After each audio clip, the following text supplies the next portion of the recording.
अगर हम देखें यंगस्टर्स को तो हाँ अलबत्ता पहले ये बहुत गिला किया जाता था कि नौजवान कहते थे अपॉर्चुनिटीज़ बहुत कम है, लेकिन ग्रेजुअली जब हमने देखा कि सोशल मीडिया पर कोविड के बाद ख़ास तौर पे जब हम डिजिटल पाकिस्तान पे शिफ्ट हुए तो लोगों ने मुख्तलिफ आइडियाज़ पे काम करना शुरू किया है। बट ऑल दो ऑनलाइन या आप फिज़िकल अपीयरेंस की बात करें, कितना ज़्यादा ज़रूरी है किसी भी आइडिया को मार्केट करना और फिर इस चीज़ का भी ख्याल रखना है कि जो है वही दिखाना है, बहुत ज़्यादा ग्लैमराइज भी नहीं करना। सो ये किस तरह से करते हैं? देखिए जी, बड़ा ज़बरदस्त टॉपिक है जो आज आपने मॉर्निंग शो में अपने ये कंडक्ट किया है। It's a very amazing topic और these days this is talk of the town. So मैं आपको बताता ये चलूँ कि आइडिया जो है वो तो हर बंदा सोच लेता है, सबसे ज़्यादा इंपॉर्टेंट होता है कि उसको एग्जीक्यूशन कैसे है और उसको पिच कैसे किया जा रहा है। अगर मैं बात करूँ हमारे जितने बड़े ब्रांड्स हैं जिनको हम रेगुलर बेसिस पे यूज़ करते हैं, मैं आईफोन की बात करूँ, मैं मैकडॉनल्ड्स की बात करूँ, ये भी एक आइडिया था और एक छोटी प्रोडक्ट्स थी और ये over the period of time जब इनकी पिच ठीक हुई, इनकी मार्केटिंग ठीक हुई, आज वो इतने बड़े नाम बन गए हुए हैं कि मैकडॉनल्ड्स की 40,000 दुकानें हैं पूरे दुनिया में। आईफोन है तो आप देखें कि उसकी मोनोपोली है।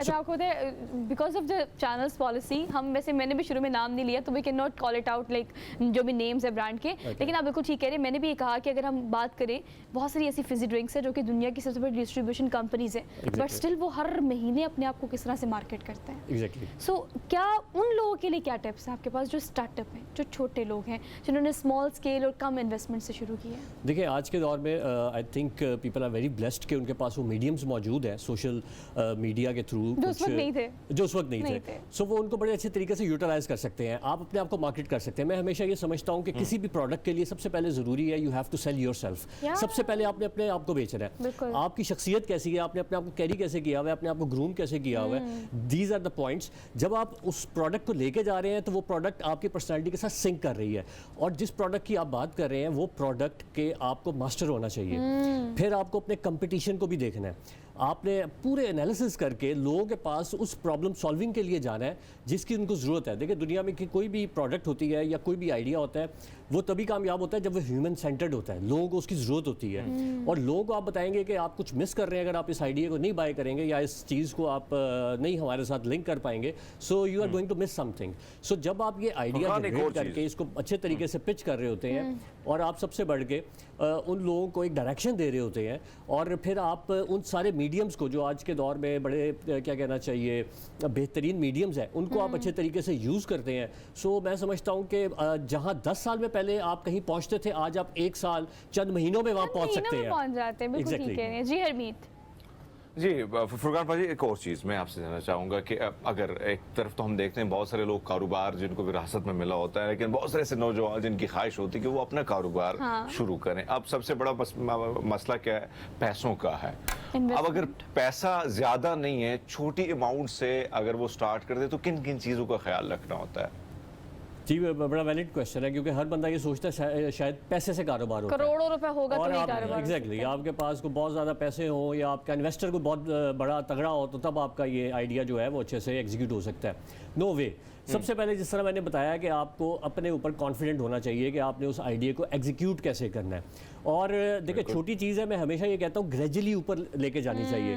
कभी भी आप ये ना सोचें, हाँ आप बड़ा सोचें कि आपने पहुंचना कहाँ है, लेकिन आपने स्टेप बाय स्टेप आपने वहाँ पे जाना है। अगर आपने कोई प्रोडक्ट अपनी निकाली है, आप 100 पीस से उसको स्टार्ट करें, आप 50 पीस से स्टार्ट करें, आप अपने सर्कल में पहले स्टार्ट करें। मैं हमेशा कहता हूँ कोई भी चीज़ सबसे पहले वो कामयाब आपके अपने सर्कल में होती है, वो आपकी फैमिली हो, आपके फ्रेंड्स हो, एनीथिंग, वो वहाँ से स्टार्ट होती है। जब आपको उसमें अच्छी रिस्पॉन्स मिलता है, आपको ग्रोथ मिलती है, आप ग्रेजुअली उसको अच्छे तरीके से लेके जाएं। और जितने में बड़े ब्रांड्स हैं वो इसी तरह ही ग्रो किए हैं और आज आप देखें कि वो उनमें पोटेंशियल भी मौजूद है। और मैं हमेशा ये कहता हूँ हमारा मुल्क है, हमारे मुल्क में इतना पोटेंशियल मौजूद है और देखें पूरी दुनिया में कहीं ना कहीं कुछ ना कुछ सेगमेंट्स इंप्रूव कर गए हुए हैं, अपना पोटेंशियल अचीव कर गए हुए हैं। पाकिस्तान का ये वो टाइम है जहाँ पे अभी पोटेंशियल मौजूद है, उसको जो अच्छे तरीके से प्रोफेशनली ग्रैब कर लेगा, सो इंशाल्लाह over the period of time of 2-3 years वो कहीं ना कहीं एक अच्छे प्लेटफॉर्म पे होगा। अच्छा फुरकान, आपको पता है मैं इस चीज़ को इंडोर्स करना चाहती हूँ। शुरू में मैंने ये कहा कि gradually yes now people are into all this. लड़कियाँ हों, लड़के हों, यंगस्टर्स हों, दे जो स्टार्टअप्स हैं वो लोग अपने घर से कम इन्वेस्टमेंट से, मतलब बहुत सारे लोग सोशल मीडिया पे ऑनलाइन बहुत अच्छा बिजनेस कर रहे हैं। But although I want you to explain something कि हमें किन चीज़ों को कीप इन माइंड रखना चाहिए। अगर आप स्टार्टअप हो, आपने कारोबार शुरू किया है, आपने डिमांड भी देखनी है, जैसे आप कह रहे थे कि मार्केट में किस चीज़ की डिमांड है, फिर आपने सप्लाई चेन को भी देखना है। इसके अलावा जो सबसे ज़्यादा मेन चीज़ है वो आपकी टारगेट ऑडियंस है कि आपने जो प्रोडक्ट लॉन्च कर दी, आपने उसको मार्केट भी कर दिया, लेकिन आप उसे कैटर क्या कर रहे हो? ये छोटी छोटी चीज़ें जो है इसको किस तरह से किसी स्टार्टअप में ऐड करके किस तरह से इसको ड्राइव करना चाहिए? देखिए, सबसे पहले जो इम्पोर्टेंट है कि आपकी जो प्रोडक्ट है और आप उसकी जो मार्केट टारगेट ऑडियंस जो आप देख रहे हैं, हमेशा ये होता है कि राइट डायरेक्शन में राइट पीपल को आपको अपनी प्रोडक्ट को पिच करना होता है। क्योंकि इम्पॉर्टेंट ये है कि बाज़-औक़ात प्रोडक्ट और मार्केट की होती है, पिच और मार्केट में किया जा रहा होता है, जिसकी वजह से वो सिंक ही नहीं कर पाती। सो आपकी प्रोडक्ट को पहले तो ये ढूंढना है वो किस मार्केट के लिए, वो किसके लिए, उसकी प्राइसिंग क्या होनी चाहिए। आप प्रोडक्ट ऐसी हाई एंड किस्म की बना लें और उसकी वो मार्केट ही ना हो, बाइंग पावर ही ना हो, तो प्रोडक्ट आपकी फ्लॉप है।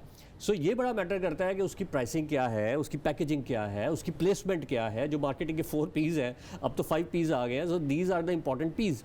तो आप अपनी प्राइसिंग, अपनी पैकेजिंग, अपने मीडियम्स, उसकी मार्केटिंग भी आपने देखिए। आज अगर मैं किसी भी इंडिविजुअल की बात करूं तो 100-200 तो हर किसी के पेज पे फॉलोअर्स होते हैं, ठीक है। सो जब आप उन 100-200 को बताएंगे, आपको 100-200 में से कोई 2-3 का तो रिस्पांस आएगा। सो आप सर्विस कंडक्ट करें, आप साथ साथ एवेल्युएशन करें, एनालिसिस करें। सो इंशाल्लाह आई थिंक ये वो चीज़ें हैं जहाँ से आपको एक अच्छा रिस्पॉन्स मिल सकता है। अच्छा, ये बिजनेस स्ट्रैटेजी जो आप बता रहे हैं, जी हरमीन। फुरकान, एक और चीज़ जो हम देखते हैं, बहुत बड़े बड़े इंस्टीट्यूट बने हैं, उसमें फिर अगर हम देखें डिग्रियों की बात की जाए तो बिजनेस की तरफ अगर किसी ने आना है तो फिर उसके लिए अलग डिग्री है। लेकिन अगर आप लाहौर के मुख्तलिफ ऐसे कारोबारियों के साथ मिलें, या अगर मैं यहाँ पे रावलपिंडी में राजा बाजार में बहुत बड़े व्यापारी बैठे हैं, इन लोगों से आपको नहीं लगता कि बहुत बड़े इंस्टीट्यूट से में जाने से पहले कहीं ना कहीं एक आध मंथ इनके पास जो आइडियाज होते हैं वो बड़े मुनफरिद और बड़े ज़बरदस्त किस्म के होते हैं? तो अगर कोई कारोबार करना चाहे तो आपको नहीं लगता कि एक आध मंथ इन लोगों के आसपास भी गुजारे कि बहुत सारे आइडियाज यहाँ से भी बड़े मजे के मिल जाते हैं? मुझे लास्ट पे स्किप कर गई आपकी आवाज़, काइंडली आप रिपीट करते हैं। अच्छा, मैंने जो सवाल किया वो यही है कि हम देखते हैं बहुत सारे नौजवान जो बिजनेस की तरफ आते हैं, मुख्तलिफ इंस्टीट्यूट्स में जाके वो जो डिग्री लेते हैं, कोशिश होती है कि भाई आगे जाके उन्होंने बिजनेस करना है।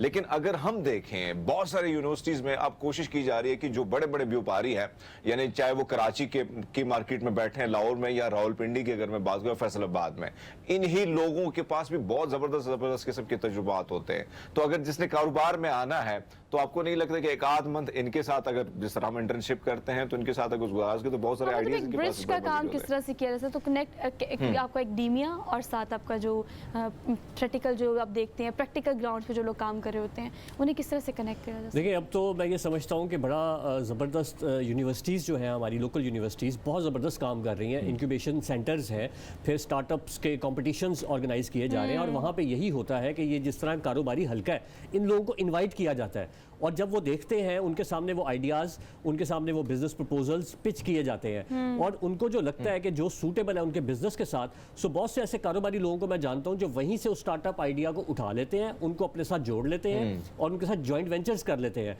और उसमें भी बड़े ज़बरदस्त लोगों को कामयाबी मिली है। तो मैं ये भी समझता हूँ उसमें हमारी जो यूनिवर्सिटीज़ हैं उनका भी बहुत ज़बरदस्त किरदार इस टाइम चल रहा है। अभी मैं समझता हूँ कि बड़े रिसेंट टाइम्स में कॉन्टीन्यूसली और रेगुलरली स्टार्टअप्स के लिए जो प्रोग्राम्स हैं वो किए जा रहे हैं, जिसमें अच्छे कॉम्पिटिशन्स भी हो रहे हैं। और आप ये देखें, गवर्नमेंट बड़ा सपोर्ट कर रही है, कोवर्किंग स्पेसेस यहाँ पे बनाई जा रही हैं जहाँ पे लोगों को इस तरह की सहूलत मुहैया की जा रही है। और जो जिस तरह आप फरमा रहे हैं कि ज़ाहिर है एक्सपीरियंस की कोई नेमो बदल नहीं होता, जो एक्सपीरियंस है दैट इज़ अल्टीमेट थिंग। सो जो कारोबारी लोग हैं वो कहीं ना कहीं उन स्टेप्स से गुजर के वहाँ तक पहुँचते हैं। सो हमारे जो स्टार्टअप्स हैं उनको चाहिए कि वो स्टडी करें, वो हिस्ट्री जो है उनकी उसको देखें कि वो कहाँ से उन्होंने स्टार्ट किया, किन स्टेप्स को लिया और क्या अप्स एंड डाउन्स आए। देखिए, मैं हमेशा ये कहता हूँ कि ये जो एंटरप्रेन्योरशिप है, इट्स अ प्रोसेस। ये ऐसा नहीं है कि आपको इसमें ग्रोथ ही मिलनी है, इसमें अप्स एंड डाउन्स भी आएंगे, इसमें हर्डल्स भी आएंगी। सेल्फ मोटिवेशन जो है ये बड़ी इंपॉर्टेंट है कि आप अपने आप को सेल्फ मोटिवेटेड कैसे रखते हैं,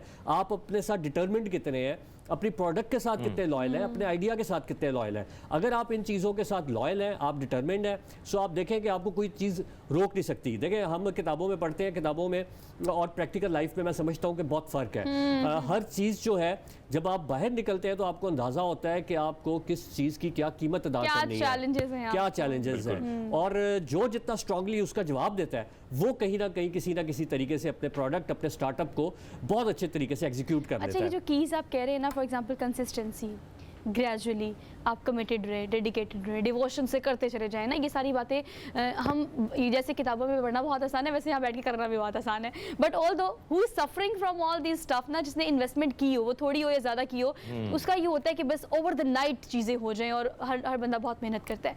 लेकिन एक चीज़ है, मैं इसको चाहती हूँ आप एड्रेस करें, बीइंग अ मार्केटिंग एक्सपर्ट, आजकल सोशल मीडिया पे एक ब्रांड अगर इतना सा है तो उसे इतना दिखाया जाता है, and that may be a strategy. अब हम बहुत ज़्यादा चीज़ों को ग्लैमराइज करना शुरू हो गए, फिर रही सही कसर जो है वो इंस्टाग्राम के जो है या सोशल मीडिया के ब्लॉगर्स, सोशल मीडिया एक्टिविस्ट और इन सब ने पूरी कर दी है। मतलब आप कहीं जा रहे हो, वो ब्रांड बहुत बड़ा नहीं भी है तो आपने कहना इससे बड़ा ब्रांड है ही कोई नहीं है, they are doing really great, और आप भी जाए रिव्यू कर रहे हैं। हम मार्केटिंग स्ट्रैटेजी में इस चीज़ को किस तरह से देखें कि we need to be honest, we need to be मतलब एज मच एज वोकल जितना होना चाहिए।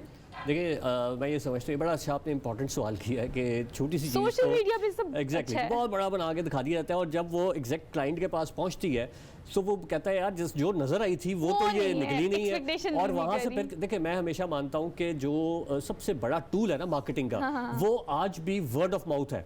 अगर मेरा एक्सपीरियंस किसी प्रोडक्ट को लेके अच्छा रहा है तो मैं अपने सर्कल में जरूर जिक्र करूंगा, रिव्यू करेंगे उसको रिव्यू करूंगा, हाँ। उसको सर्कल में जिक्र करूंगा, और वो एक मल्टीपल चीज़ होगी। तो हमेशा अपनी प्रोडक्ट को उतना ही बताएं जितनी जो उसकी यूएसपीज है, उसको ज़्यादा एग्जैजरेट करने की जरूरत नहीं है कि आने वाला उसका एक्सपेक्ट कुछ और करे और वो जब आए तो उसकी एक्सपेक्टेशन पे ही पानी फिर जाए। So that matters a lot कि आप अपनी प्रोडक्ट को उसकी जो आपने क्वालिटीज़ है वो उतनी ही बयान करें और उतने ही तरीके से करें, Exaggerate ना करें। ऑनेस्ट टू योर प्रोडक्ट आप रहें। हाँ जी हाँ जी हाँ जी हरमीत। जी जी जी जी जी। अच्छा पाजी, एक और चीज़ जो आपने कारोबार शुरू करना है और आपकी सोच बड़ी है, जाहिर बात है इन्वेस्टमेंट थोड़ी है, छोटी सी इन्वेस्टमेंट है। एतमाद मार्केट में बनाना, उसको किस तरह बनाने के लिए क्या करना चाहिए, क्योंकि जाहिर है आपने आगे मार्केट में अगर रहना है तो किन किन चीज़ों का ख्याल रखना चाहिए? देखिए, ये एतमाद ही तो असल चीज़ है, और मैं हमेशा कहता हूँ कि आप कभी भी शॉर्ट टर्म फैसले मत करें, आप लॉन्ग टर्म फैसले करें। आप 15 साल का सोचें, आप 20 साल का सोचें। अल्टीमेटली जब आप लॉन्ग टर्म सोचेंगे तो आप कभी भी हैज़र्ड डिसीजंस नहीं लेंगे, आप पैनिक होकर डिसीजंस नहीं लेंगे।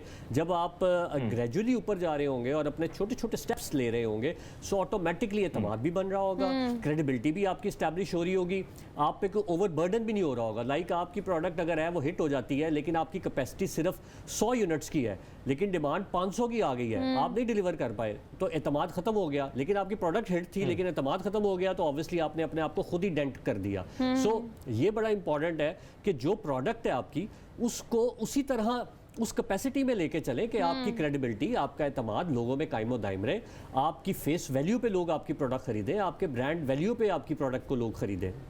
तो ये बात बहुत बहुत बहुत सादी सी है लेकिन बहुत गहरी बात है कि भाई आपने ऑनेस्ट रहना है अपने काम के साथ। आप जो भी कर रहे हैं वो ब्रांड एग्जेजरेशन है या ब्रांड रिप्रेजेंटेशन है या social media representation, so you need to be honest about your work, जो भी आप काम कर रहे हो। Thank you so much Furqan for being here, और अच्छी प्रोडक्टिव डिस्कशन होगी आपसे। Being a social media expert और बीइंग अ सोशल मीडिया, तो आपकी रिस्पॉन्सिबिलिटी है कि आप इस चीज़ को बड़ा क्रिटिकली देखें कि जो है वही बताना है। तो ये जो आजकल हम देखते हैं कि मार्केटिंग स्ट्रैटेजीज में हम एग्जैजरेट करते हैं just for the sake of some reviews, और क्योंकि ये पेड है तो आपने भी जो लोग आपको फॉलो करते हैं उनके साथ भी आपने इंसाफ करना है, तो थोड़ा ध्यान से काम करें।